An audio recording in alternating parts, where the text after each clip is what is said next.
Hello, and welcome to today's seminar, which is the third and final session in our series on Extreme Urbanism, A View on Afghanistan. Today's topic centers around contemporary architecture and urbanism in Afghanistan. I'm Chelsea Farrell, the Assistant Director of the Lakshmi Mittal and Family South Asia Institute at Harvard University. The mission of the Institute is to engage through interdisciplinary research to advance and deepen the understanding of critical issues relevant to South Asia and its relationship with the world. Before we get started, we have a couple of housekeeping items for today. During the question and answer session, you can submit questions directly to the moderator via the Q&A function on Zoom. There will be a short survey automatically sent to you at the end of the session. We would ask that you kindly fill this out. Finally, today's session will be recorded. Without further ado, I'd like to introduce the moderator of today's session, Dr. Rahul Mehrotra. Dr. Mehrotra is the founder principal of RMA Architects. He divides his time between working in Mumbai and Boston and teaching at the Graduate School of Design at Harvard University, where he's professor of urban design and planning, and the John T. Tunlap Professor in Housing and Urbanization. His new book is to be released later this month, is titled Working in Mumbai, and is a reflection of practice over 30 years. A discussion on the book is slated for next month and is scheduled to take place on Friday, November 13th from 1 to 2 p.m. Eastern Standard Time. Thank you for being with us today, Dr. Mehrotra. Thanks, Chelsea. So let's get going. Thank you very much for the introduction. Thank you for organizing this. Thank you to the Lakshmi Mittal and Family South Asia Institute at Harvard University for supporting this event. I want to kind of start by thanking my colleague, Charlotte Maltabartes, who is teaching with me. We're doing a studio which uses the same title, Extreme Urbanism, and we are looking at planning, architecture, urban design in Afghanistan. And so this series of 3 seminars really, the idea for this series of 3 seminars emerged from the discussions in the studio and kind of expanded to also, I think, meet the interests of the South Asia Institute and really to set up a platform, and I hope it'll be ongoing, a platform for conversations around architecture and urbanism in Afghanistan, in South Asia. I think a region that has been underrepresented, but I think the world has a lot to learn from the experiences of practitioners on the ground, thinking through really challenging, often wicked problems in these areas. So this last session, which is going to focus on contemporary planning and architecture, is, as I said, part of 3 sessions we've had. The first focused purely on planning and urbanism. The second one looked at traditional architecture in Afghanistan and conservation, kind of linked to traditional architecture. And here we decided to focus on what were the pressing and contemporary issues focused on architecture and how one might frame those. And we have a great group of presenters, all folks who are really engaged on the ground. And I'm going to just start off by introducing our panelists so we can go into the presentations and then we can have a discussion with the time that we have at the end. So our 4 panelists are Ahmad Ramin Sadiq, Ajmal Maiwandi, Anne Finestra, and Kokoba Mojadidi. We're going to start with Ahmad Ramin Sadiq, who is a lecturer in urban planning and design at the Department of Engineering faculty in Kabul University. He's been working at Kabul University since 2009 in the architecture department and now actually moved to the urban planning and design department, which has just been established in 2018. And he's the chair of this department. So it's quite path-breaking that he's getting a whole department going and established. And so it's great that he could join us to share his experiences. He studied in Kabul, has been mentored by professors from Kansas State Universities, and also has a master's degree from Nyoga Institute of Technology in Japan. And his research has focused on the feasibility study of land readjustment projects in Afghanistan. And so we're going to start with his presentation because it might set up some challenges for us in the kind of planning sphere. This will be followed by Ajmal Maiwandi, who studied architecture at SciArc at the Southern California Institute of Architecture, and also obtained a master's degree from the Bartlett School of Architecture. He is currently a director, or the director of the Aga Khan Trust for Culture in Afghanistan. And prior to that, he's worked as an architect in Japan, the US, Germany, and then established a multidisciplinary practice in London, and has been writing and speaking about these issues, and now finally has returned in a way to situate himself in his home country and to contribute there towards reconstruction, conservation, and really fascinating projects. Our third speaker, Anne Finstra, is an architect who studied at TU Delft. Anne has joined us, and you'll see him in a kind of foggyish background because he's in the northern parts of India, where he's working on a project for a reservation for snow leopards. So we might have him off and on the video depending on his connection. But Anne, thank you so much for taking the trouble of connecting with us. Anne has spent many years in Kabul University, where he taught pro bono and worked with Afghan colleagues to update the curriculum. So he contributed to institution building there. And worked on several projects there, including the first national parks in the country, a national museum, and other projects for the government. He then moved and started working in Delhi, has now relocated himself in Kathmandu. He was also Dean of Sept University, which is architecture school, well-known architecture school in Ahmedabad in India. And so, as you can see from all of this, his engagement on the ground in South Asia over the last 2 decades has been quite intense. And so thank you, Anne, for joining us and contributing to these discussions. And our last presenter in this list is Kokoba Mojadidi, who's a founder of Wingspan Architects. She studied at the Cooper Union for the Advancement of Science and Art, graduated in 2001. And she has sort of been working on a range of socially conscious projects in areas of conflict, natural disaster, and in projects that involve reconstruction, leading complex design projects through all phases of development, from concept to implementation, because sometimes the gap there in these regions is quite large. And every project for her has been an opportunity to create spaces that thrive at the intersection of community, social impact, and justice. And she divides her time with her engagement, her practice in New York, but a very intense engagement with work and questions, issues, and emerging questions of architecture and urbanism in Afghanistan. So as you can see, we have a really fantastic range of speakers, and very much look forward to these presentations. And we'll club all the questions and the discussions at the end. So with that, I'm going to request Ahmed Ramin Sadiq to share his screen with us and start his presentation. Thank you very much.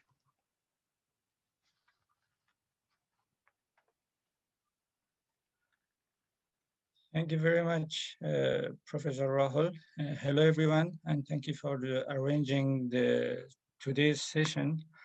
My presentation is focused about land readjustment and urban redevelopment projects in Afghanistan, which is quite new and recent methodology adopted in the system of Afghanistan.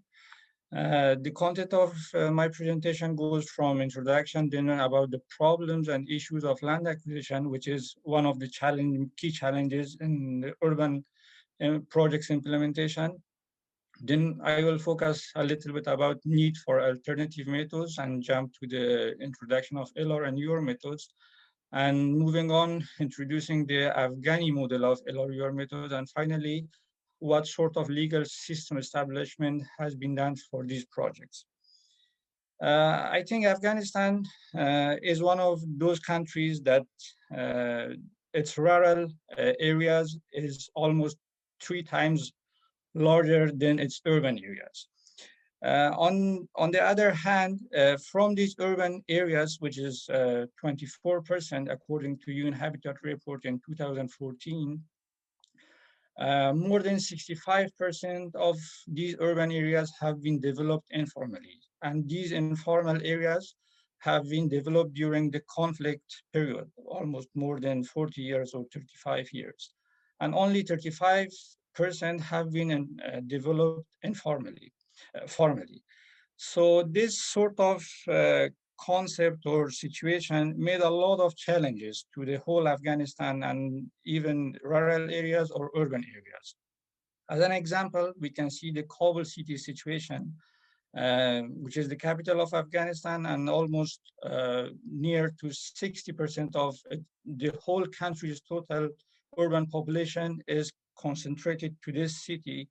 And even in the Kabul city, around or even more than 70% of the city is developed informally. And a lot of challenges and a lot of impacts is already happened in the Kabul, like inadequate infrastructure, chaotic city development, and many more. You may see the development of Kabul, especially in terms of population growth, almost around 1 century, starting from 90,000 population, coming to 2015 to more than 4.5 millions. And you may see the dramatic population increase in the Kabul city, especially during 1990 until now.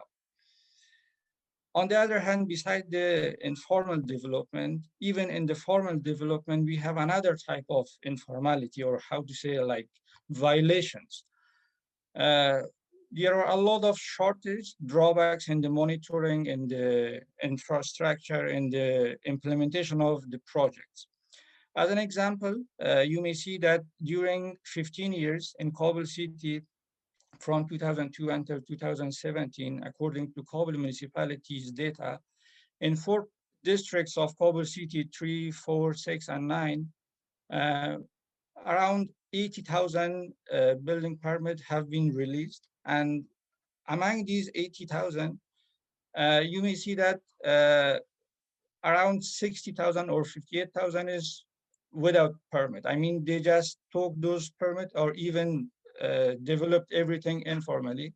And the ones who got the permit and went to decide to implement them, from them, 10% is only 10% confirmed those permit and built whatever is inside the permit. And more than 10,000, which is 14%, they even violated a lot of items which is inside the permit, vertically and horizontally, I mean, in the area and also in the height. This is another sort of problem that right now you may see a lot in the Kabul city right now. If we talk about the problems of Kabul or problems of Afghanistan, one of the main topic is about the process, about the method, how you're preparing the projects and how you're going to implement. Almost more than 50 years, only land acquisition process has been used for the implementation of projects in Kabul city and throughout Afghanistan. Land acquisition is a compulsory method, and beside its all merits, there are a lot of shortages, or how to say, like challenges inside this process. That some major ones could be started from the unacceptance of the residents, the compulsory nature of the process, no participation of residents at all. There is no social justice in the system of land acquisition. It is a little bit time consuming because several years it takes for only one small project. And the most complicated one is that the previous community is totally displacing or totally destroying, because they just purchase and sell the lands, and this is the main item in the land acquisition. Furthermore, in the land acquisition, if we see after the implementation of these projects, there is no sense of ownership and responsibilities to the residents of the area. And that's why residents of the area don't care about the proper use of the infrastructure, the facilities, and they don't care about the maintenance of these items. So from the government point of view, the maintenance fee of these facilities, these infrastructure in the long run is really challenging. You may see the Kabul city or many other provinces that they have built something. After some years, even 1 year or 2 years, a road or a mosque or something they have prepared for for a project, it is totally damaged or nobody cares about. From this perspective, land acquisition has a lot of shortage, and from social, cultural, legal, financial, and technical point of views, only use of land acquisition for implementation of project is something impossible, or we can say it like illogical to the government side and to the resident side as well. Uh, Part of these questions, it was found that there should be something new or something should happen to the land acquisition. Only use of land acquisition will not respond everything. Some other processes or methods should be added to the system to enrich the system and expand further doors to the development of Afghanistan. And one of the main topics should be the participation of the residents, participation of the communities within that process, how they are contributing, how they are engaging, and how they will participate in the system, in the project. From these perspectives, Kabul municipality 8 years ago, through technical support of JICA, started to think about this and work on this process. And JICA's technical experts could adopt the land readjustment and urban redevelopment methods by studying the methods in Japan, in Turkey, and India. And after all the study of these methods, they come up with an Afghani model of these two methods. And even right now, after approval of the KUDF and SDFs for the 5 major cities, these two methods were potentially recommended as as a major tools for the implementation of these frameworks. In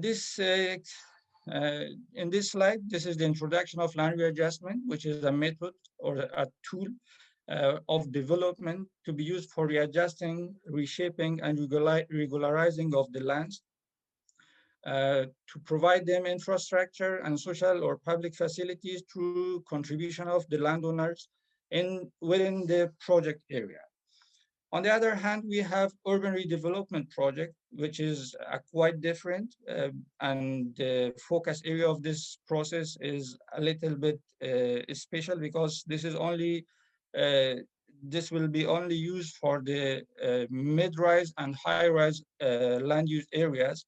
And the concept is it's an intensive utilization of land that it will merge all the lands as a one land plot, and then part of the vertical development, every landowner will get a floor inside the building. This is like conversion of the land to a floor, and land readjustment is conversion of land to land. This is like land readjustment is a horizontal conversion, and urban redevelopment is a vertical conversion. Part of the merits of land readjustment and urban redevelopment methods, the major one is the successful experiences of other countries like Germany, Japan, Turkey, and other developing countries. Another one is the participation and engagement of communities and people inside the project. Provision of the basic infrastructure, which is one of the major issues right now in all cities of Afghanistan, whether it is formal or informal. Provision of land for infrastructure and public facilities, part of this contribution, and land value capture or land increment value, which is something really new in the Afghanistan, and it takes time to get familiar with that one. The self-financed mechanism, because both of these projects are self-financed, because contribution make everything easy for the financial and for the technical aspects. Part of these studies, JICA also found that these two methods are much more efficient comparing to the land acquisition process. And it will provide an opportunity for a joint collaboration between government, between the private companies or developers and people, residents. And one other benefit is that in most cases, there's a very less chances for relocation or displacement of the residents from the project area after the completion of the project. This table shows a very general comparison between LRUR methods and land acquisition. You may see that there are a lot of positive points comparing to the land acquisition, like self-financing, participatory approach, the location of the land boundaries, and also furthermore about the regularization of the existing land shapes, which land acquisition don't touch at all, and also about the reserved land and funding the project by itself, and relocation, which I already discussed right now. Through all of these studies, JICA could establish the Afghani model of these two methods. And these are the key items that they have. They are all included in the LRUR regulation, which has been approved recently, 3 months ago. The main topics are participation of the residents, the urban planning and urban redevelopment, the self-finance mechanism, the provision of infrastructure, social justice, which is very sensitive, the preservation of historical areas and cultural values, and sense of ownership and responsibility of the residents. Because once they contribute something, it is for their own. I mean, they will take care like their child. They will take the responsibility, and of course, they will use it properly.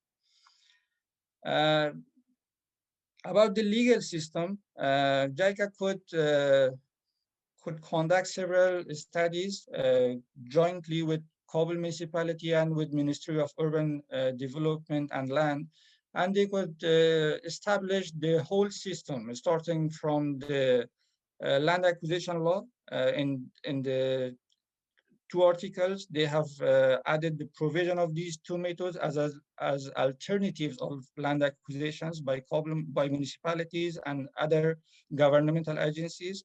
And moving on, they have established a specific regulation for these two methods, which contains 32 articles, and it recently approved in May 2020. And furthermore, they have established a package of other related documents, starting from the manuals, from the procedures on different aspects, like the procedure for the LRUR specifically, and also about the financial land and financial floor management, the relocation procedure, the coordination committee procedure, the relocation manual, the informal settlement regularization manual, the public participation and consensus building manual, land ownership clarification manual, and guidelines for LRUR technical committee. The LRU regulation will be used on national level, not only for Kabul or for Kabul municipality, but the rest of documents, especially procedures and manuals, they are all prepared for Kabul municipality. Other provinces, they can adopt these documents, but they have to customize them according to the need of their own provinces. So these are the whole system, how JICA and Kabul municipality could prepare something not only for informal areas, but also for formal areas. So whatever we want to develop or we want to do something to not use land acquisition, we have two other options to use on either land readjustment or urban redevelopment. These are some further details about each of these documents, how this process was starting from the land acquisition, how we added the provision, and moving on, how the regulation was established, how this system and the articles have been written, and how they have been enriched by all the urban sector of Afghanistan. I mean, IDLG, Ministry of Urban Development, and other agencies. And these are the screenshots of these procedures, manuals, and other documents related to land readjustment and urban redevelopment projects. And I'm sure for this specific project in discussion, these two methods could be potentially used because it has all the potentials for Afghanistan to be used because it is especially customized for Afghanistan. Thank you very much. Thank you, Emma. Thank you very much. And thank you for what you've done to kick this off, because you've actually given us a much broader context and raised many important questions that we will, I think, return to in the discussion. But really, I think for you to have set up the context to show us the proportionality of the urban, rural, the formal, informal, the mechanisms that are being used. One of my colleagues here at the Graduate School of Design, Gerald Caden, always says to design and to plan is human, but to implement is divine. And so I think for you to have put that right up front is a very good contextualizing of the problem as we see now interventions at the architectural scale. And I think the other very important question that you have raised, which I think creates a fantastic context for the other three presentations, is the question of capacity, the question of the bridge between governments and people, and what civil society, the NGO sector, foundations, people who try to bridge this gap are doing. And I know that the next three presentations really address that question, even as a model of practice in the context of South Asia and Afghanistan in particular, in very interesting ways. So thank you for having set up that framework and set the context really for the rest of the discussions in some ways, and we'll return to questions at the end. Thank you again, Ahmad Ramin. You're welcome. So, Ajmal, can I ask you to share your screen and go into your presentation? Thank you.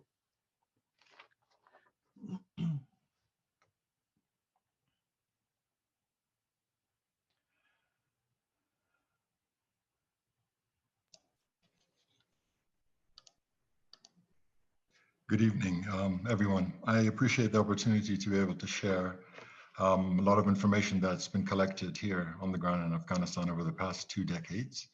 I think it's quite important to talk about development, urban development in Afghanistan in the context of social development, and social development in the context of history, particularly all the twists and turns of recent Afghan history.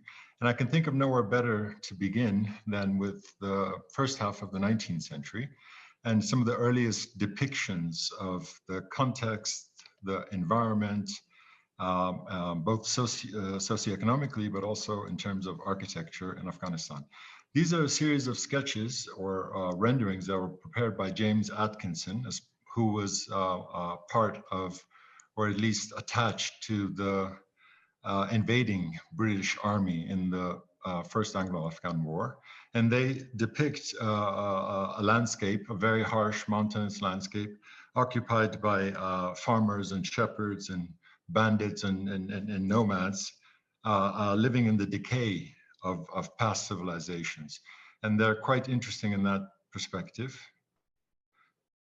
On this image on the lower right, you can see the minarets of Ghazni, which still stand today, and also the fortifications behind. So a combination of fortified settlements as well as nomadic peoples moving from one context to another.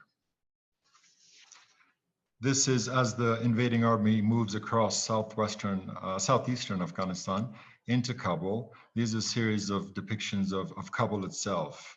On the top right image, you can see this mud brick or low-rise city far in the distance with vibrant markets and fruit stalls, as well as some royal architecture. Down at the bottom is the Balai Sar or the royal palaces and fortifications of Kabul.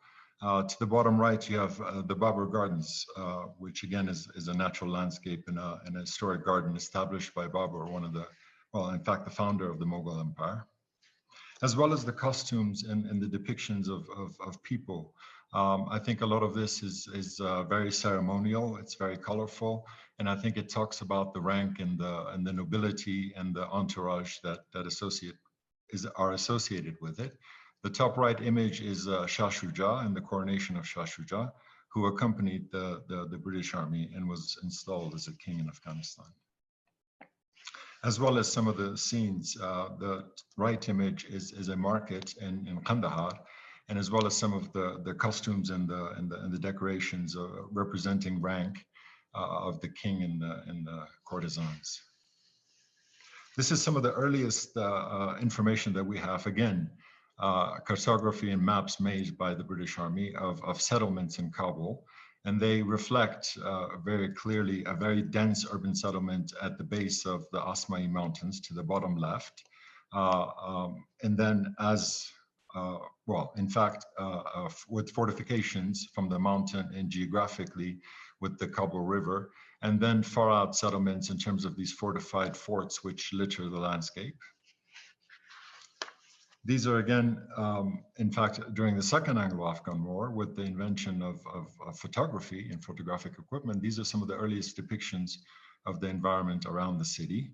Top right is the Balai citadel, again, a Mughal era structure, and bottom left is a bazaar in the sporadic and spontaneous outgrowth of residential areas around the Balai.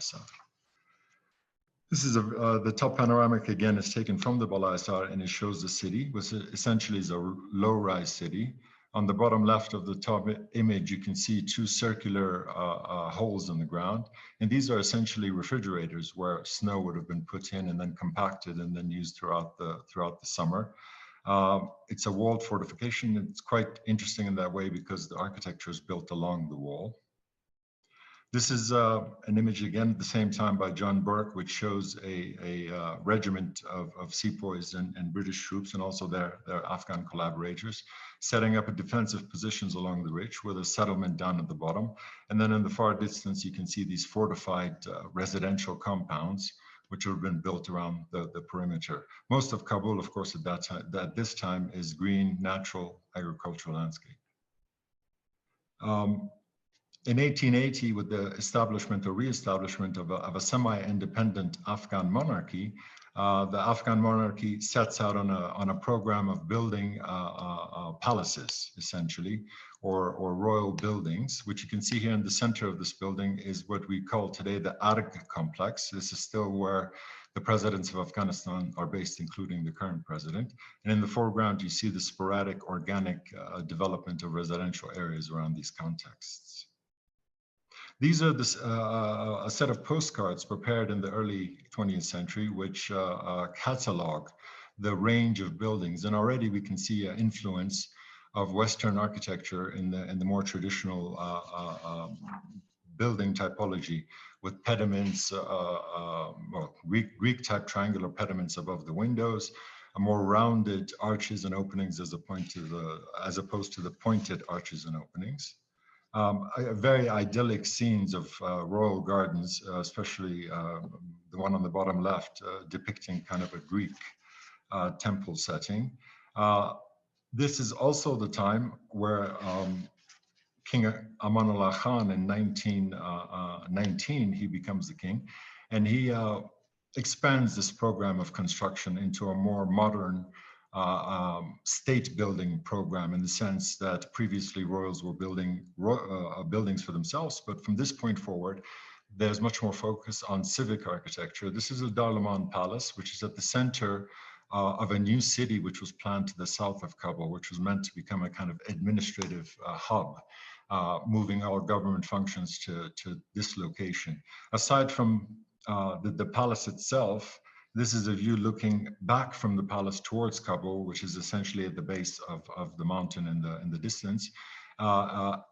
Aside from the Darlaman Palace and a number of buildings, including today's National Museum and at that time the Department or the Institute of Archaeology, very few of these buildings were built because along with his modernization programs, there was a very intense or deep focus on modernizing or educating the Afghan society as well. And there was a backlash to that modernization program, particularly within the conservative elements of the country at that time. So these programs were seen to be moving too quickly towards modernization. And in fact, Amanullah Khan was deposed just before 1930 in 1929. His successors, I think, learned a lesson from him. And while the modernization programs continued, they continued at a much slower rate and took significantly longer time.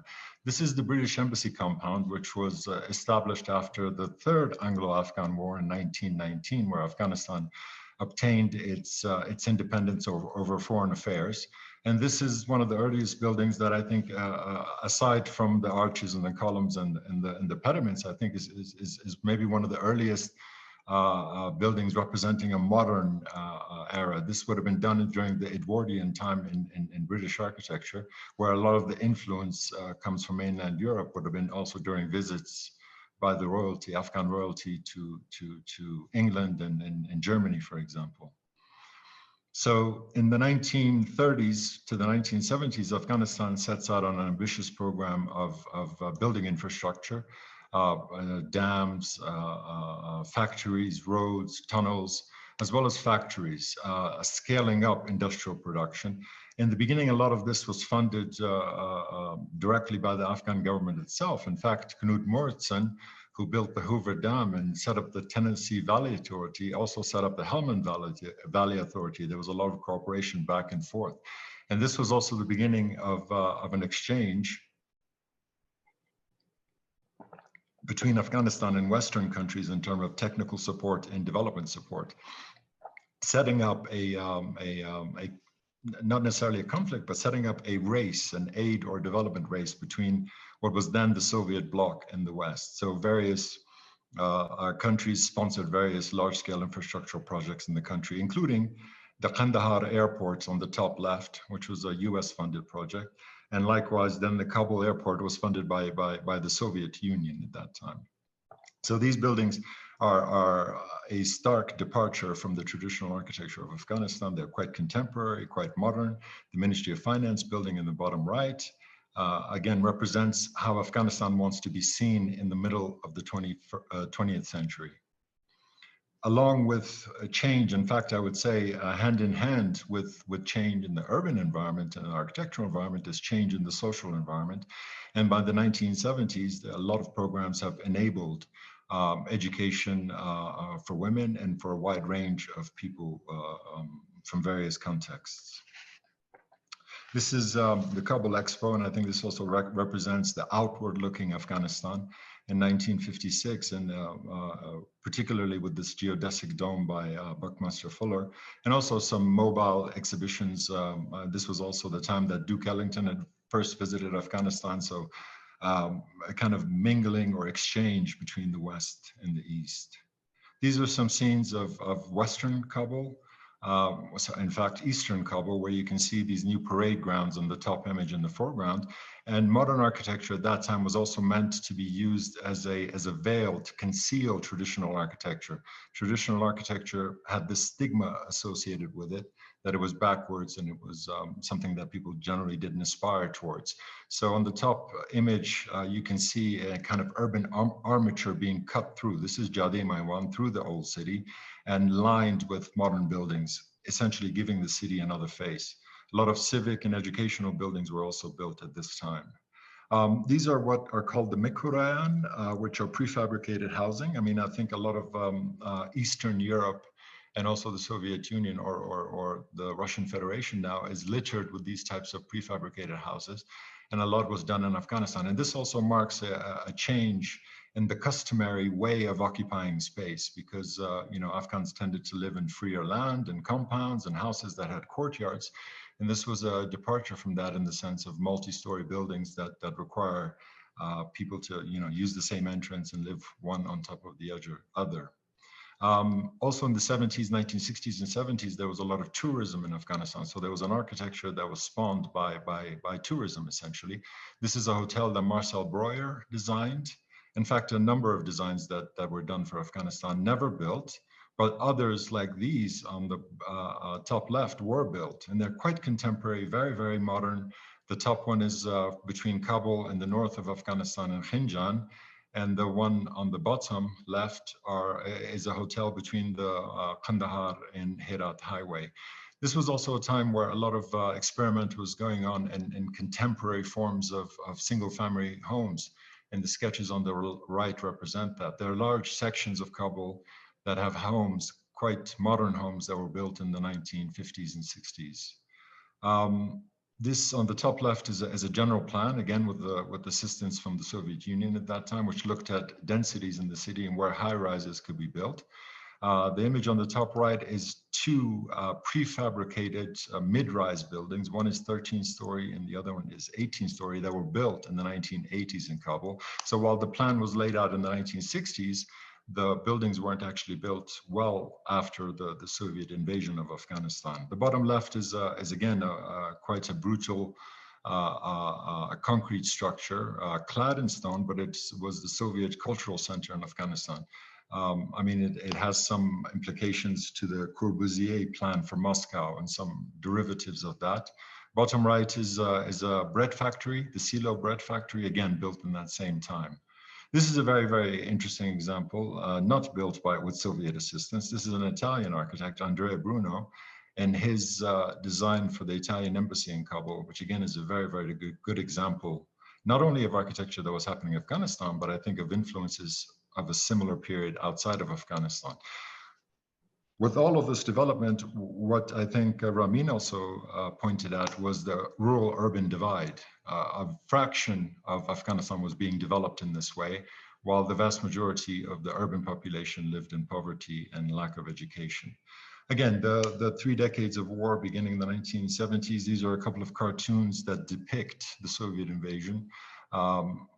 And also highlighted by fears of the fragmentation of Afghanistan, as well as different provinces being taken by different countries.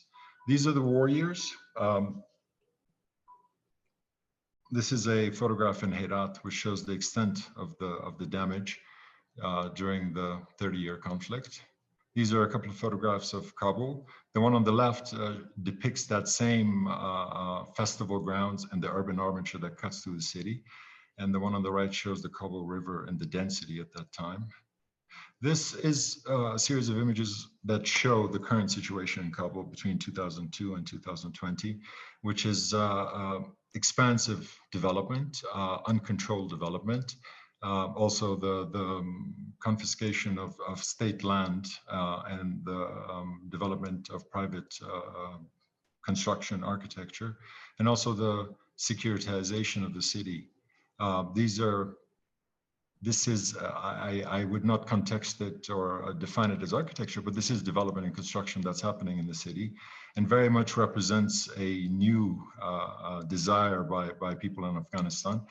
This is a catalog of various types of buildings that have been built in the city. I think only a small example. And again, the difference between poverty and how people occupy, the vast majority of people, how they occupy the city, as opposed to this development that comes in, as well as the extreme securitization of large swathes of the city, and also its impact on the public space. Urban sprawl, density, as well as the living conditions for the vast majority of people remain incredibly poor. I also wanted to put a couple of examples of contemporary architecture, stuff that's happened in the last 20 years that represent, in my opinion, very, very good examples of the use of typology, the use of materials. This is the Afghan Center at Kabul University, Nancy Dupree's brainchild, and it's a courtyard typology building clad in local stone, and it's a research center and a resource for students. This is a project which was proposed for the National Museum in 2010, and it's still ongoing. Designs are being further developed, and one day in the near future, construction may begin on this project. This is a project that Kaukaba will talk about. This is a cultural center in Bamiyan, which was selected on the basis of an international competition with significant number of entries. So there's this project. And this is the Chilsatoon Gardens, a project done by the Aga Khan Trust for Culture, which I represent. It's a public garden. It's about 12.5 hectares. I'm just going to go through a couple of slides of the architecture. I want to depict what's being currently done, what the latest is from the city. It's a 12.5 hectare site with a number of public facilities and buildings. And the buildings are built using rammed earth. This is a sports facility and sports fields. This is the Chilsutun Palace, and in fact, it's an historic building that had been expanded multiple times, but this is the reconstruction, essentially, of a building that was largely destroyed by conflict. This is also the main space on the left within that building, as well as some of the elevations of the sports spaces, all done in rammed earth. The auditorium within that space, as well as the exhibition hall within the garden, and some entrance buildings around, together with an exhibition hall and the kind of administrative buildings. In essence, a snapshot of architecture and development in Afghanistan over the past 100 years. And this is also the public and how they use this space and how they intermingle. In fact, there was a comment recently about civic space and the ability of people to mingle. I think that there are those spaces, and it's a critical aspect of programs. I'll stop it there. Thank you. Thank you very much, Ajmal. I mean, that was a fantastic overview of architecture, the modernization process, and of course, lots to discuss. But thank you for a wonderful overview. And I'm sort of so glad you ended with the rubric of reimagined Afghanistan, because in at least the examples you've put, I hope we can discuss these.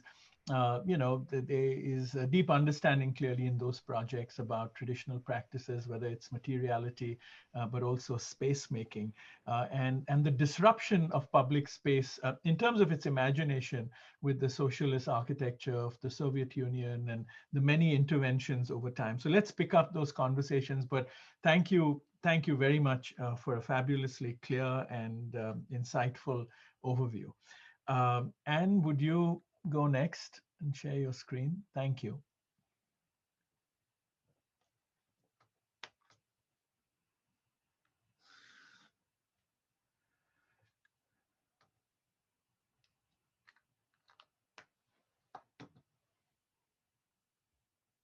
I think Selman is putting the screen up, right? Yeah. Yeah. So thank you so much, Ustad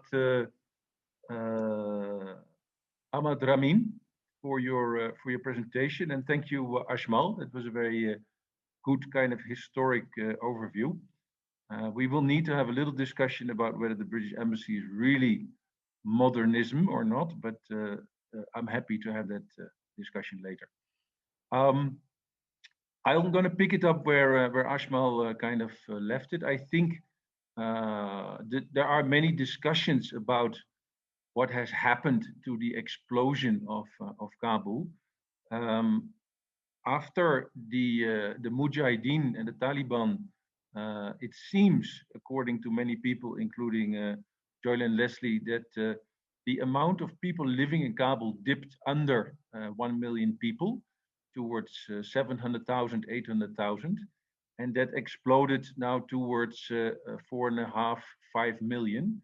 And the growth is partly came from many Afghans who came back from Pakistan, from Iran, from Europe, from the US. So compared to other, let's say, relatively fast-growing cities, we really have an extreme situation in Kabul. Next slide. So in the foreground, you can see a rather planned Kabul, and then towards the hills on the top of the image, you have this kind of, I think, what Adam and Wu called rich architecture. Basically, it's poverty. Next slide.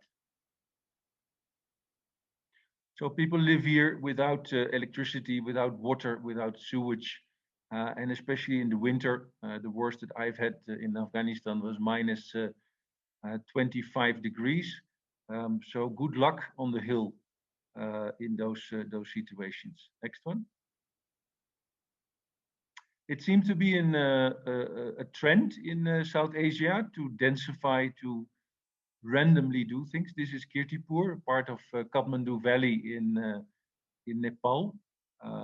Also, this rampant kind of densification in an earthquake-prone zone is ongoing. Next one.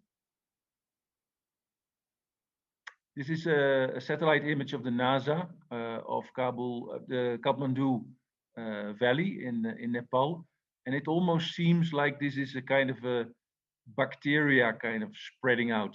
Next one. So it's not a coronavirus, but it's maybe something else that is spreading fast. Next one.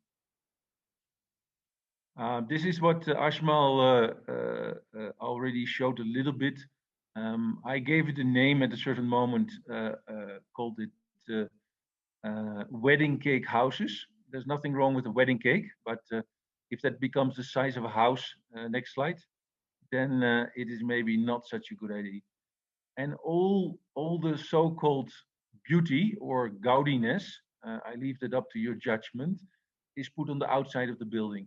All these toilet tiles and colored glass and stuff. It's unbelievable how much stuff is put on the outside of these buildings. Next one.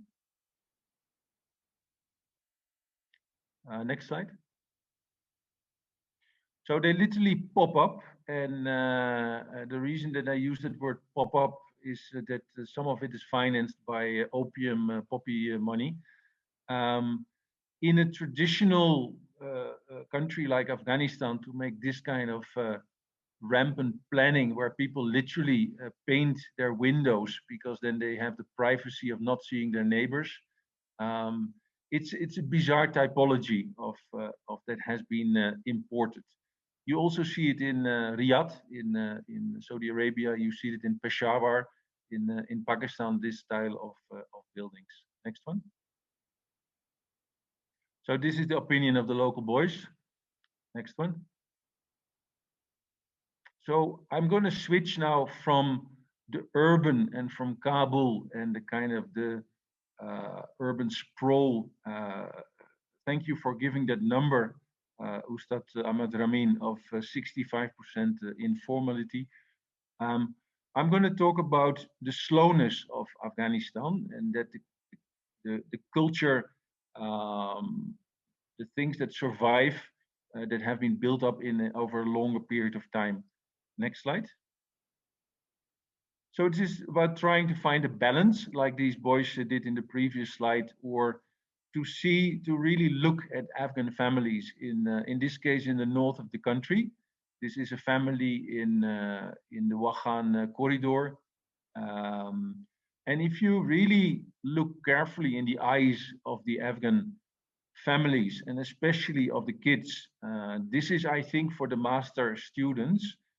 These are your clients. These are the people why I think you are in this studio and why you should be trying to make a positive change. Next slide. Next one. So when I was asked with my team of Afghan architects to design the second national park in the Wakhan corridor, where you have blue sheep and Marco Polo sheep and snow leopards,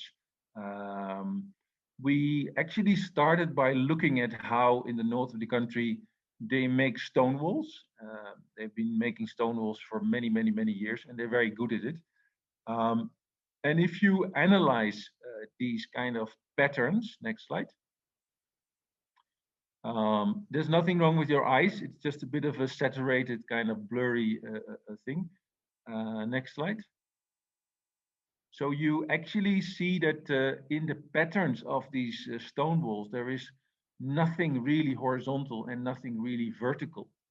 So if that is the case and everything is a little bit crooked, a little bit diagonal, an asymmetrical network kind of pattern, maybe that should also be reflected then in the windows of the building if you want to give that a contemporary kind of expression. Next one.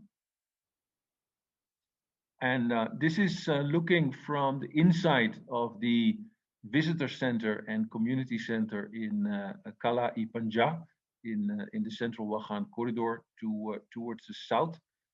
So the big white mountains in the background is actually Pakistan. Next one.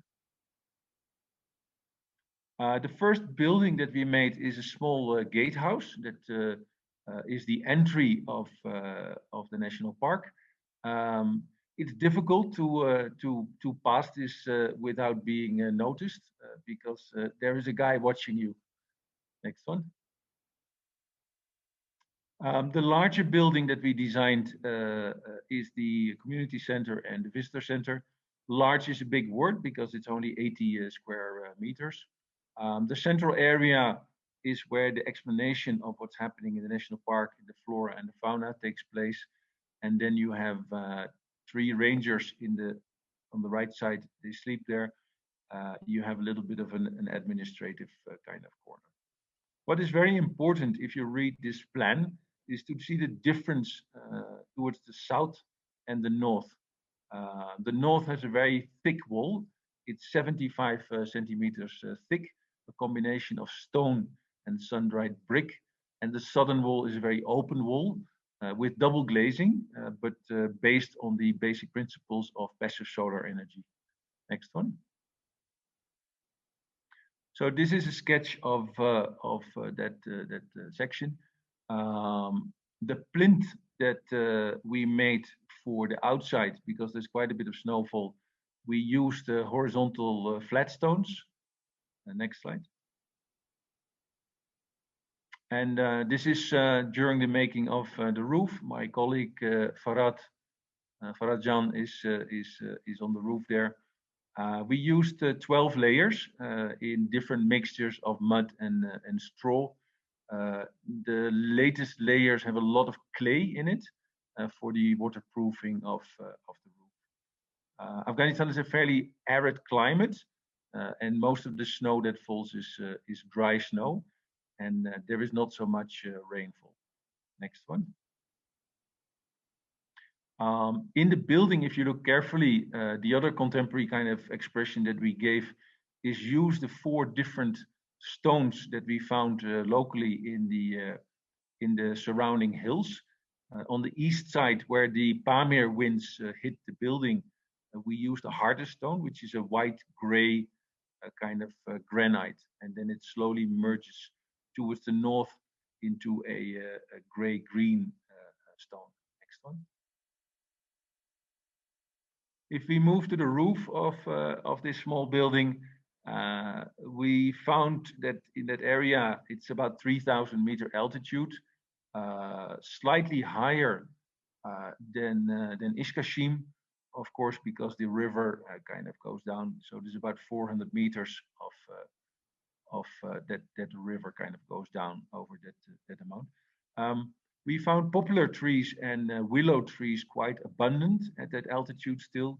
So we used planks of the poplar tree and we used the sticks of the willow trees that grow back every year. We also do that in the Netherlands. So it was a fairly straightforward kind of thing. And the only thing that we did is kind of say, make it in a fishbone pattern, because that is better for the earthquake resistance and the kind of the dealing with the horizontal forces in the building. Next slide. So to make it waterproof, you need to kind of put a little bit of clayey mud on the edges. And I don't know, but I'm not a big fan of Frank Gehry and of Zaha Hadid, etc. But I personally very much like these kind of crafted architecture kind of exercises. Next one. This is inside the building. You can see the sunlight coming from the south. If you look up, you see the ceiling. There's a community meeting going on, and the poster in the background is from the Wildlife Conservation Society, who have a snow leopard kind of program against poaching. Next one. So I think I have something with snow leopards, Rahul. If you get the warmth into the building, it's important that you keep the warmth inside. It's very difficult to import double glazing from Dubai or China or whatever, because when it breaks in the middle of nowhere, there's no way that it's going to be repaired. So much better to sit down with the carpenter, ask him if he can use a slightly thicker piece of timber, and then have that 4 centimeter air gap between the two single sheet panes of glass. Next one. This is a small model that we built before we kind of to test out how much sun was actually coming into the building. Next one. The sun is also used by the king. I don't know if you remember this small chalet of the last king, Ahmed Zair. And on the south side, he built a kind of a winter garden to warm it up. And he uses that trapped warm air to heat up the rest of the building. Next one. This is one of the lessons that I hope you guys keep in mind. Next one. What is important is also to look at people and try to design something that is user friendly. I'm sitting at this moment on a chair. I'm sure Charlotte is also sitting on a chair, but in Afghanistan, very often, next slide. I'm not sure how this one came here, but that's all right. Next one. It's a building I designed in Kabul. Oh yeah, this is about the flat stones, etc. Sorry. So can you go back one? Sorry. Yeah. So if you look at the floor level, if you can check out the steps that go into the building and how deep we have detailed the windows, the lower window sill down. That comes back in the next slide. So we used a bit of a more contemporary graphic in this building. Next one. This is not a design by me. This is I don't know who if there is an architect, maybe it's an engineer, maybe there is nobody. But if you see the dotted orange line, this is a building in Ishkashim.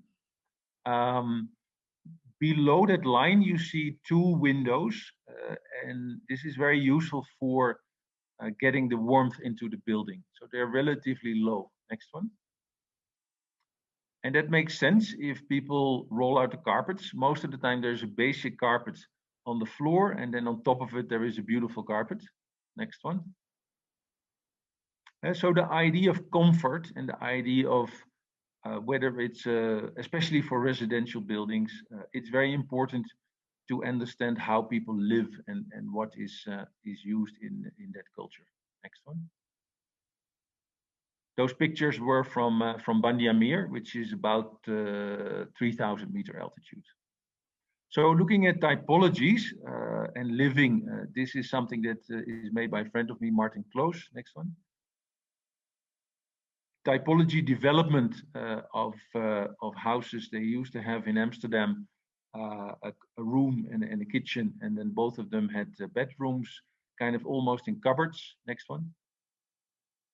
When the typology developed in the 1930s, you enter your house.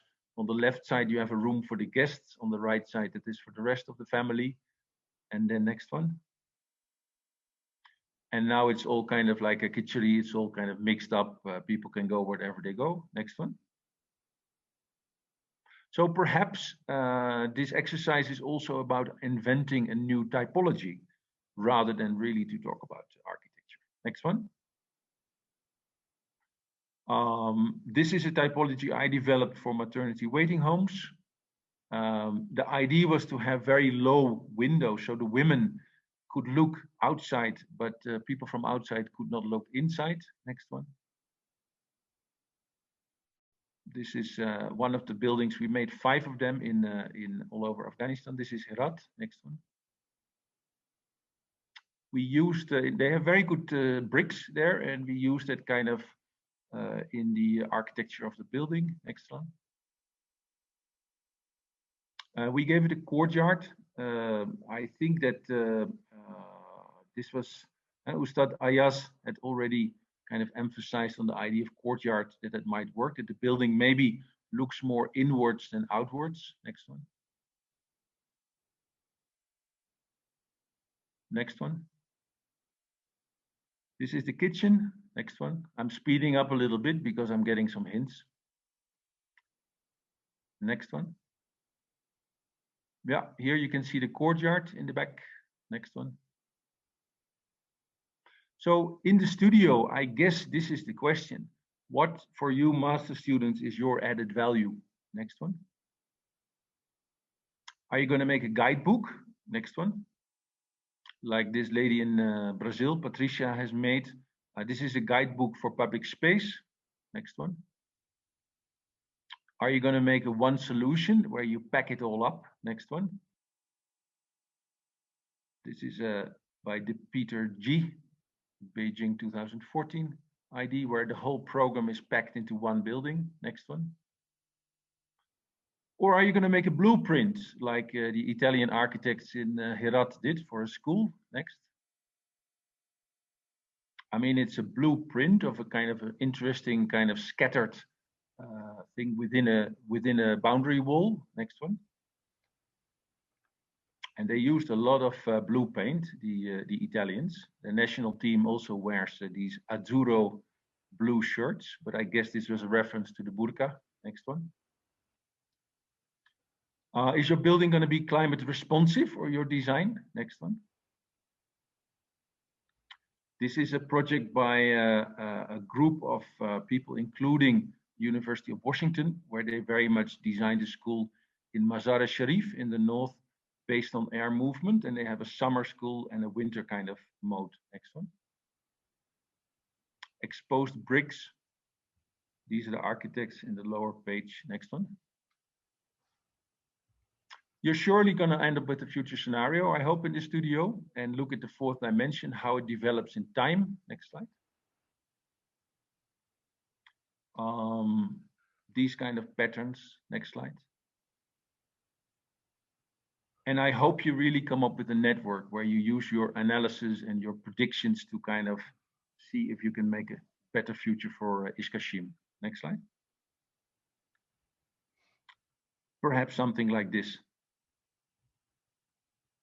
Next slide.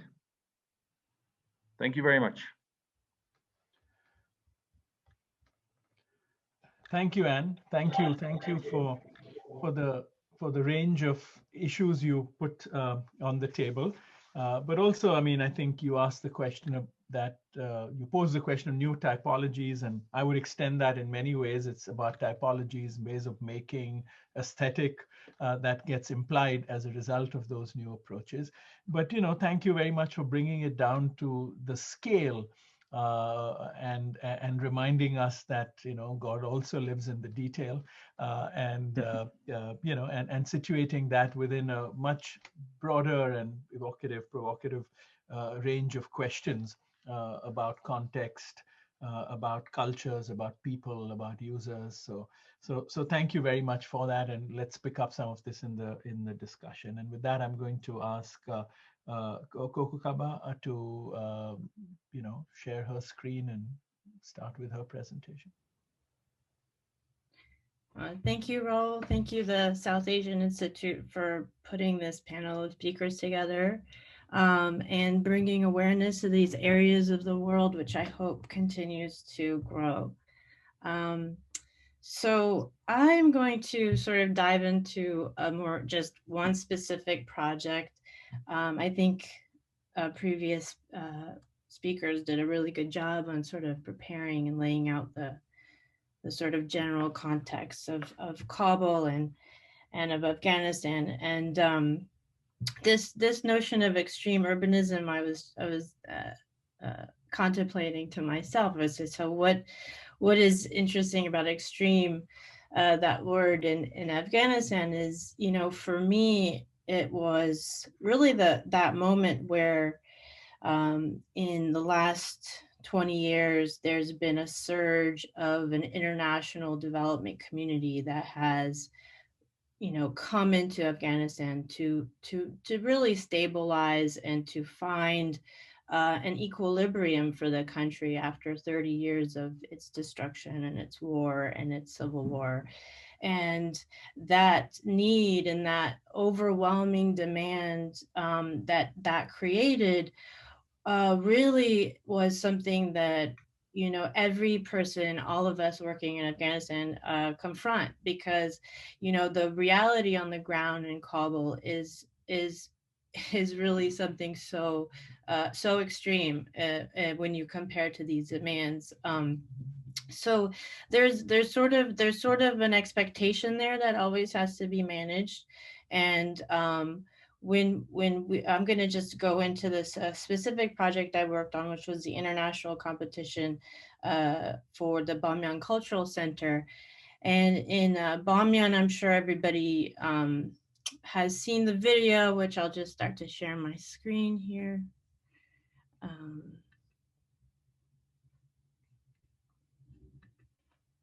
So this is the World Heritage Sites in Bamiyan in 2001. The Buddhas were destroyed as an act of terrorism. Whoops, sorry. Let's see. Do we have that video?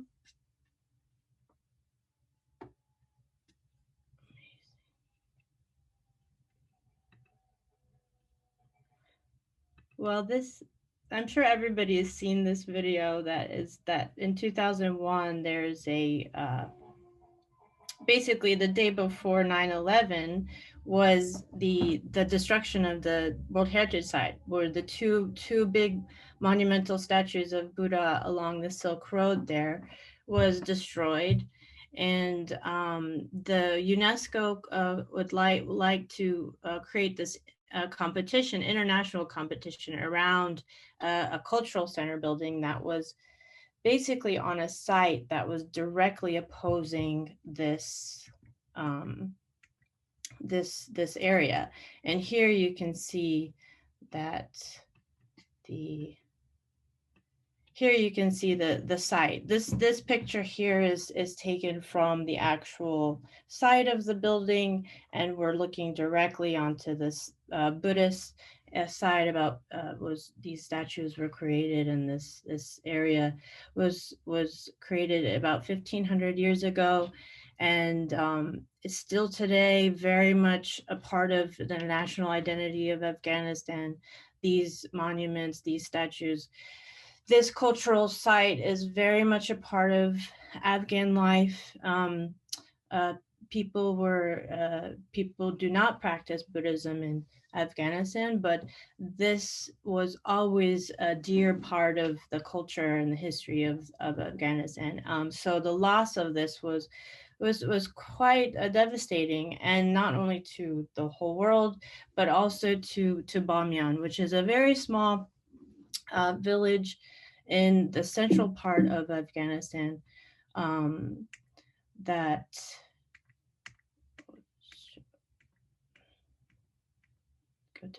is here, sort of located in the center part at a very high altitude, very difficult winters, very difficult to get to during the winters. It's isolated during the winters, and they just newly built an airport there that flies frequently from Kabul to Bamiyan. And so this project, to start from the beginning, it was difficult because at one point the mandate of having this an international competition was determined by UNESCO. It was a proposal that they had written to the Korean embassy, and they wanted this to be a public competition. And I think as practicing architects these days, we are faced in Afghanistan and in these areas with a responsibility to not only create and rebuild and reconstruct decades of people who are now in need for institutions, schools, facilities, hospitals, infrastructure, but that also that we at the same time are asking ourselves important questions that are that really answer to the responsibility of how architecture impacts everyday people on the ground. And so keeping that in mind, that was really an interesting part of the program, is how to convey a place to the rest of the world, and to, also Afghans maybe have not traveled to Bamiyan frequently, about the nature of this building and the nature of this competition. How do we create a new national identity through this building? And I just remember standing opposed to the cultural center site, and this was actually very close to where they filmed the destruction of these Buddhas, or right on this site, was the question of, how, when we look at this, do we look at the past, and how does this building relate to the past? And if we're talking about the past, then we're also simultaneously speaking of the future. And, these are just questions that I think everybody sort of processes in working in a place like Afghanistan, because what you do impacts many people, not just, kind of where we're used to in these types of in architectural practice, where, buildings like this are meant for a certain, group of people, sometimes like a very, very elite group, or a privileged area. This is an extremely poor area in terms of, compared to, international standards. And it was really important that whatever our architects abroad or within the country proposed, that that it wasn't going to be about another building that was in a magazine, or published, or, creating a kind of narrative around the design process, but really speaking to this area, and having a responsibility to giving back to this area. So I created a brief that went with this competition for everybody to engage in and read. And this for me was a way of mapping out for people who it's very difficult to find information on this area. I mean, if we had to Google it, I felt also kind of responsible to document the current situation there, photographs, and also, what sort of a picture were we painting of this place. And when faced with all those questions, it really was there was a simple answer at the end. It was just, who is this building serving? What were the functions that needed to exist? How do we keep this building sustainable? How do we make this building not only a building for culture, but also a building that would help revive and help this village grow as a community? So this brief was handed out, and I'll just quickly go through this, the pages of this brief. So this is the site. This is the image from the site. We have a small introduction about the area and the history. And then here we have like a collaged set of images of not only Bamiyan, but the outskirts of Bamiyan, and the natural environment. There's nothing more significant about these areas in terms of how architecture meets the landscape. And this is a huge, this is an aspect to architecture that you can see all around through Afghanistan, even through some of the images that Ajmal showed with the gardens that integrate with the housing and the courtyards. And so this was a big aspect that I felt like was needed to really be highlighted. And I'm not sure if this even does it justice, because it's one of the most beautiful places. And so There were also elements of this competition that were also having to balance out all the different mandates that existed around this competition. Not only the World Heritage Site and their requirements, but also, you know, the requirements of the Bamiyan municipality and the local community and the local cultural community of the village. There were also demands just in terms of the architecture and what was available with resources in the area. There were also demands as to how we were going to really execute the competition from Kabul. So there was quite a few things.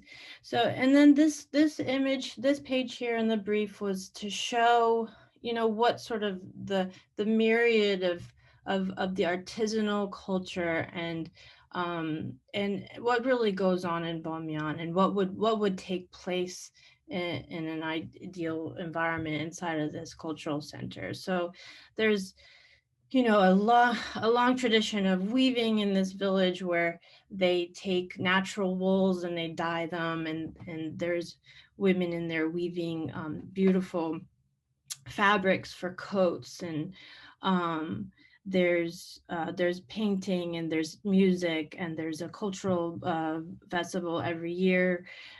Here there's some people doing, I think, jujitsu or some kind of wrestling. And this city really does take its culture to heart, and it's quite amazing how it's very well preserved. And actually they always say, you know, Bamiyan was one of the areas that were probably the safest areas in Afghanistan. So there was definitely a sense of like walking around there, and things felt like of kind of a normal mountain type area. And this is an image of Kabul here looking from a mountain, and just to show what's happening on the outskirts. So you know, we have to imagine that, like, one of the extreme things about building in Afghanistan is that we have a demand from the external world. And sometimes I think, like, if I had to paint a picture of it, it's very close to, like, you know, if you had to talk about a city like Dubai, you know, the world is moving so fast. We're procuring, like, you know, at lightning speed. We're manufacturing, where there's a huge industry. You know, Afghanistan is just rebuilding a history from zero. And that industry is a really delicate one. And you've seen those images of the Pakistani style homes all throughout Kabul. And, you know, that's that sort of, you know, if we had to be thoughtful about our approach to architecture, I think these are the moments that are really in demand to do that kind of thinking, and to do it rigorously and critically. So one of the things with this competition was I wanted to have some historical reference of a vernacular. So we show some images of other architecture around Afghanistan, and then also we show one specific page. These are images of the site that were given, illustrating the location. And then just to quickly get to this one sheet. So this sheet here sort of depicted all the kind of vernaculars that I thought were critical for this area and really important. And they're not vernaculars that are, you know, modern. They're older vernaculars that actually exist right now in the city.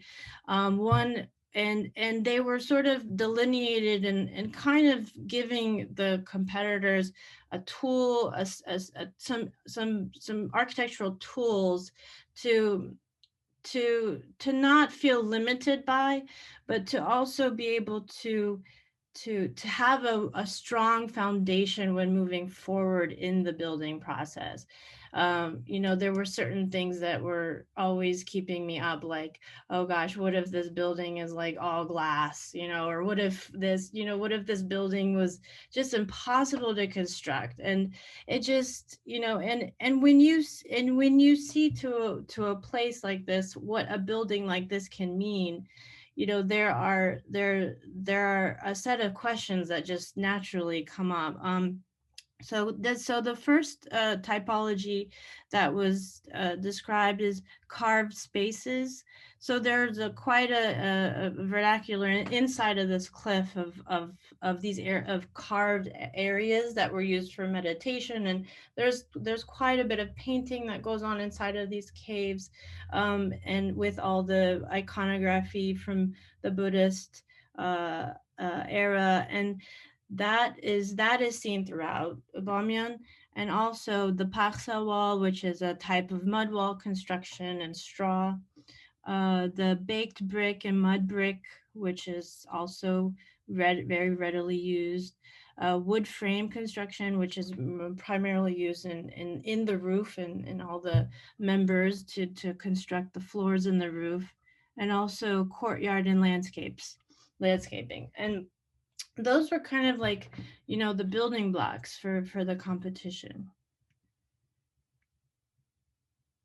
And this was also an image of the site looking from the Buddha to the site. So you can see that it's, I mean, this view probably hasn't changed much in the last century or so, which is quite incredible. I mean, the energy in this city is untapped. You know, it's a very very natural environment. And so these are also some more urban plans and site plans of the area. We had a designated, so, you know, one of the things that is so interesting about working in Afghanistan is that as an architect, you know, you aren't just working within a pre-existing condition of building department requirements, but that you're also building the infrastructure of the practice of architecture simultaneously as you're building a project. So for instance, this site, you know, we had to meet with the Bamiyan municipality, and we literally here determined what the land area was together. So, you know, there was a general idea of a plot of land, and they ended up giving us many more acres of land for this competition to make sure and that it was a success. And then, like, this is a good example, which is interesting to what Ramin was saying earlier, that JICA is involved with this new zoning and implementation, that this was actually created by us. And on the left here, it says the site requirements in terms of zoning.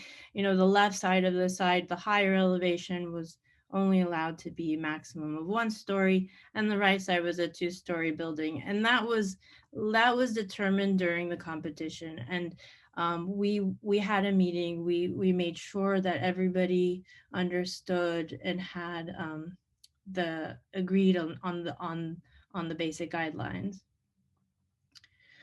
These are some views of the site that were given to the applicants. And then the program. And the program was developed very closely with the cultural entities that exist in Bamiyan, and what they need, and what they currently do, and also possibility for expansion in the future. So that sort of concludes the competition. And then the winning entry we have was a group of architects from Argentina, and this was the selected design.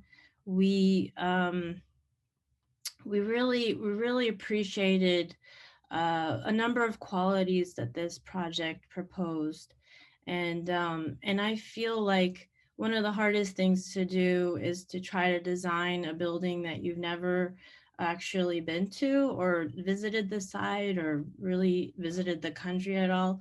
And we felt that this building had not only really taken into consideration the context, the architectural vernacular, but also it was a type of construction that could envision building on a new type of architectural language and while respecting and embracing the old.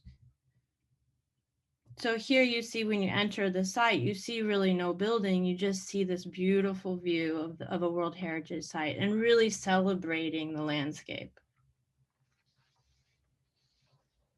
And these are some interior images sections. And that's it. Thank you. Thank you very much. Thank you. Thank you very much. So we've got 15 minutes for some questions, and I'll just sort of start by just making some comments. And I think every presentation sort of opened up the conversation in interesting ways. I mean, I think starting with the first one, Ustad Ahmad, where you set up for us the context, the rural, urban, the formal, the informal, but I think very importantly, the gap between what you were calling authority or government and what you were saying were people and modes of that you could set up as structures for participation and that connection. You also, I think in very interesting ways set up the land readjustment, the Afghani model, and the urban redevelopment, which is the aggregation. And it just struck me as being very interesting because even in the South Asian context, the British town planning schemes were really about that kind of land readjustment. And I think how that's been taken to specifically become an Afghani model is very interesting. And not for discussion, but just to highlight that the urban redevelopment, which is about the aggregation of often low rise, high density, and aggregating it. I mean, one of the big problems with that is the disruption of urban form. I mean, it has many advantages in terms of the equity it creates, and it's not compensation, but people get located in the same location vis-a-vis relationship to jobs, but it can disrupt the urban form because it changes the paradigm, which I think Anne was warning us about, how one has to be sensitive to these typologies. And so that would be an interesting question. I think in Ajmal's sort of presentation, as I said, it was a wonderful spectrum. And I think the way you structured it to show us so clearly the disruptions that modernization created. And the Afghan 56 images of the Afghan Expo I'd never seen before. So that was just fantastic. I didn't even know that the Fuller Dome had been built there. So that was a wonderful surprise. But I think one of the things that I took away from it was, the disruption, especially when you show the socialist model. I mean, the two things that happen, one is, and this is true for South Asia, suddenly through the modernization process, the architecture object becomes very autonomous. It becomes detached from its contextual bearing. And I think in one slide you said in passing, but it really struck me, was in the background, there were 2 or 3 of these fortified residential units where people accumulate homes and then fortify it with a small wall, domestic in nature.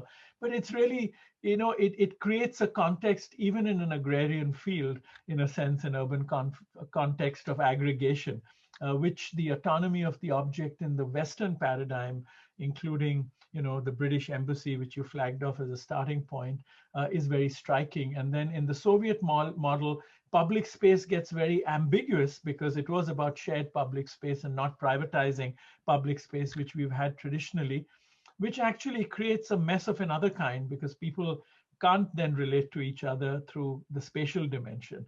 I think that was very, very beautiful. And Anne, I think, as I said, the challenge of inventing typology, creating an aesthetic, I think in yours and in Kokobad's presentation, this intersection between culture, landscape, and architecture, and how it all lands together is really something that you surfaced. The one common thing before we go to questions, I'll have a question for you all, and then we'll go to a few questions that have come up. You know, what struck me in all these conversations was models of engagement, so to speak. You know, the first conference we did in this series was on planning, where we had projects that Sasaki presented that were from the World Bank, IMF. It was state-driven, top-down. Of course, they tried to set up mechanisms for participation from the bottom up, but it was really driven by the state. And what's very interesting about your four voices, and you also represent that, you know, the Aga Khan Trust, I think Kokobat, in a sense, as a consultant, but as an individual agent, so to speak, and with the people you've engaged with, Ustad Ahmed Ramin, with the university that you be part of, you are all in that zone of civil society, which actually is the bridge zone between the authority and participatory processes, correct? And I think whether it's foundations, trusts, universities, or people with individual agencies aligning with NGOs and other such institutional structures, you have all demonstrated kind of the role and agency of civil society in making architecture and urbanism in Afghanistan. So I just thought we could start with just a round of your reflections, really quick 1-minute reflections on is that an accurate description? And I think in the context of Ustad Ahmed Ramin's sort of provocation of how do we build these bridges to create the connection between the bottom up and top down, whether he asked us in the context of land readjustment, but I think it's also in the context of Kokobat, as you said, so building social and cultural infrastructure and many other domains. So it would be interesting if, and maybe I'll start with you.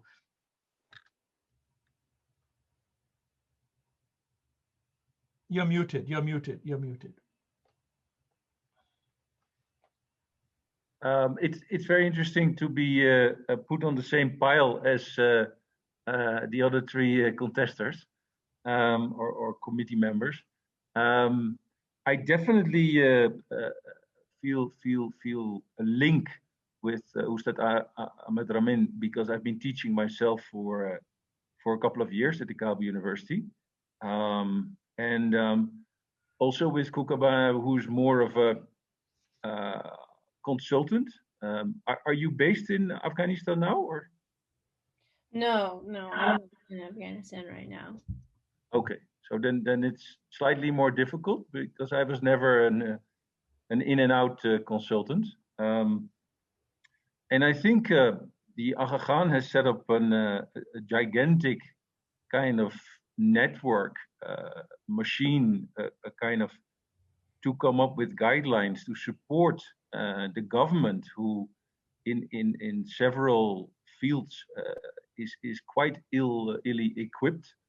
So let's say the support that the Aga Khan Trust for Culture has given to the Ministry of Culture and Information, and specifically in the field of research and in supporting Abbasi and the people who look after historical monuments, I think is great. There are, of course, also other organizations like the Turquoise Mountain Foundation and a few other people who also try to do this. But I think Aga Khan Trust for Culture has been quite consistent in building a portfolio and a kind of also a benchmark of where they believe the quality of built projects should be. And I think that's very important. I think what I have tried to do in Afghanistan is, and that's something that I had hoped for Kukuba to see today, several examples of contemporary kind of architecture of the competition in Bamiyan. So I hope we can do that at some other stage. I'm very curious. But I think this is something that is really missing. There is a lot of effort in conservation and restoration, etc. But in contemporary architecture and picking up the historical perspective that Ajmal presented, that's been really, really a struggle to find a new language, let's say, there is a new generation that graduates either from the Polytechnic University, or in Mazar they have a school of architecture, in Herat, Kabul University, of course. But where is that pool of new architects and urban planners? Where are they going to work? Where are the young practices? And this is very, very challenging and very, very difficult, because I strongly believe that architecture and urban design can only work if young practitioners have a place where they can actually practice, rather than, let's say, larger agencies who are very well funded, who are very well oiled machines, but to figure out things yourself and to find new ways of expressing yourself. And that is that's been a serious struggle in Afghanistan, and the donor community does not particularly help with that. So the USAIDs and the big $1 million kind of funders, they very often kill very carefully produced cultural programs or initiatives who are very much kind of grassrooted. Mm-hmm. So I think that's a struggle, but let's say it's a challenge. Thank you. Thank you. Thanks. Kokoba, you want to, your experiences and being an agent of these kinds of transformative? Yeah, absolutely. I mean, I was in Kabul full time for about 4 years until I decided that I would relocate. But you know, more than what's important for me, I wasn't even going to show the finalists that won the competition, even the design. I mean, more because there were over 1,000 designs for the submission of this building. Every single one of them was filled with ideas and energy that was filled the room. I mean, it was impossible to make the decision, but you know, we were under a deadline. So and I think what's more important than looking at what these buildings actually look like is the process. And I think that that is really what is missing and lacking in terms of the current environment as architects in Afghanistan, because you can have a myriad of results of what the new building, what the new contemporary, what the new modern urban form or function is. But I think what's more important is to really try to answer these hard questions, and one of those is how do you develop a design process for a building that will sustain itself in this environment. And that is a question that a lot of these buildings don't ask at the very beginning. And what happens is millions and millions of dollars of very, very opportunistic projects for a place like Kabul, a place like Bamiyan. They go to waste, and these buildings, they don't function after just a month of being open, and there's tons of corruption that is involved as well in these projects. But that as architects in Afghanistan, through this new role as architects in Afghanistan, trying to be the middle person between all these entities, you know, we really do take on a whole new role. You know, it's no longer client and architect. It is much bigger than us. It's much bigger than everyone. And you're required to fill the role, and you have a responsibility for that role.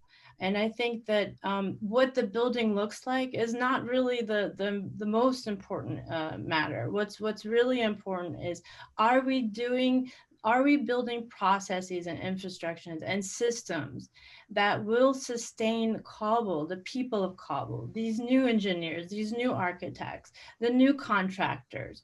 How are we feeding the economy? Are we building an economy that's local to Afghanistan, or are we deterring a local economy? And I think that I would love to show all of the entries for this competition one day. I mean, there's just so many amazing, such an outcry of presentations. But But more importantly, I think with the discussion of the future of building in Afghanistan, it's important to understand where we came from and how we're moving forward. Thank you very much. You know, I just sort of, I don't need you to answer this because you've already answered it, but I just want to flag it out because Charlotte had a question for you, which was in your presentation, you spoke of an attempt to construct through architecture and design a new national identity. How would you see the project you present in Bamiyan as part of the task? And you've sort of answered that, you know, in these sort of broader ways. And if we have time, maybe you could come back to it, but I just want to put that on the table. So let's go to Ajmal next. You know, I think in the case of your engagement, it's at many levels naturally because you have a relationship with the country, but you're also now working with the Afghan Trust for Culture. And when we talk about this sort of bridging and civil society, I mean, actually one big component is patronage, which takes different forms. It could be state patronage, it could be patrons who are individual citizens. And I think in the case of the Afghan Trust for Culture, you are working as part of civil society, but you also have the kind of, as Anne was alluding to, the networks and the support also of a patron who plays a great role. And so just be curious to see your reflections in this sort of agency. No, I think it's an interesting question. And not only do I wear various hats as part of my work in the organization, but I think the organization does multiple things. There is a vibrant civil society in Afghanistan. It's vibrant, it's vocal, it comes politically with respect to political issues, especially with respect to political issues. It's quite amazing to see it at work. I think for us as an organization, what we tend to do is bridge between the various constituencies, whether they be state or communities, whether they be educational institutions, students, or formal planning institutions. And I think our responsibility is to demonstrate potentials. That's how I see it, essentially, in a context where there's so little focus on architecture and planning, and where there is, it's the tendency tends to be to look externally. I think our key objective and some of the work that we do certainly is to set up different modalities of how things may be done, whether it be engagement or buildings or architecture. And I also think that reflects, and I think, you know, these potentials or demonstration of these potentials in many ways reflect aspirations, and aspirations are critical to things moving, to things changing, to things being developed in a different way. A lot of our young architects, and we tend to take them quite young, directly out of university, and they work with us for years before they move on. A lot of our young architects are now at key positions, whether they be in various ministries or whether they be in municipality or even in the private sector. There are 3 or 4 very, very good young firms addressing the challenge of a dearth in the architectural realm. Private, 95% of what's being built in Afghanistan is private. It's not state, it's not done by NGOs or organizations, it's done by the private sector. And whether we agree or disagree on what the manifestations of the buildings are, they represent something. I think if you look at it in a more deep way, they represent aspirations as well. They might not be the aspirations that we would like to see, or as architects, as professionals with other experience, but a lot of these buildings are reflective of a deeper social, contextual, cultural, whether it be abundance or lack of. And in that sense, I think our key role is to bridge between processes, between constituents, and demonstrate what is potential, what is possible in this context.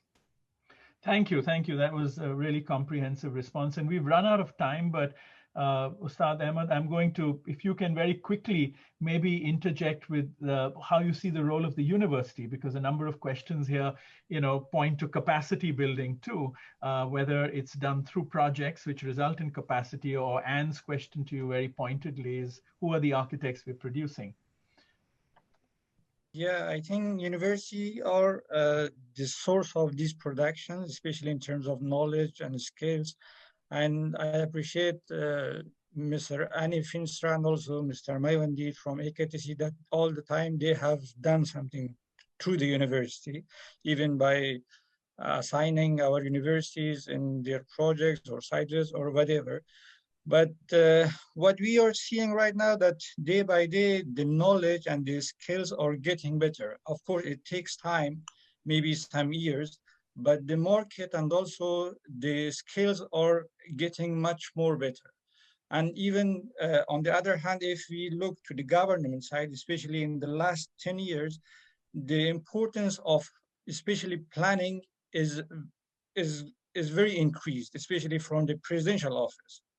Many larger projects in terms of urban design and urban planning have been enacted and approved by the president himself. It shows something, that there are some potentials, and president himself believes that there are many positive points and many energy in the planning aspects and in the urban design aspects.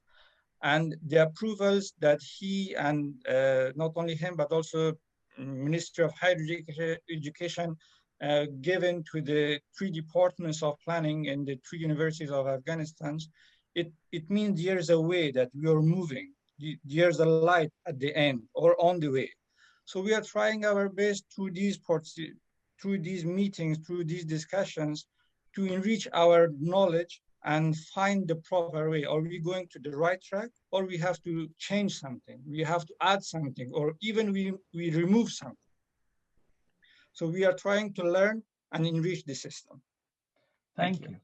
Thank you very much. No, thanks. And that's it's a nice note of hope, and hopefully we can carry on these conversations. I'm sorry we've run out of time, and these are all things that happen quicker than we hope they will happen.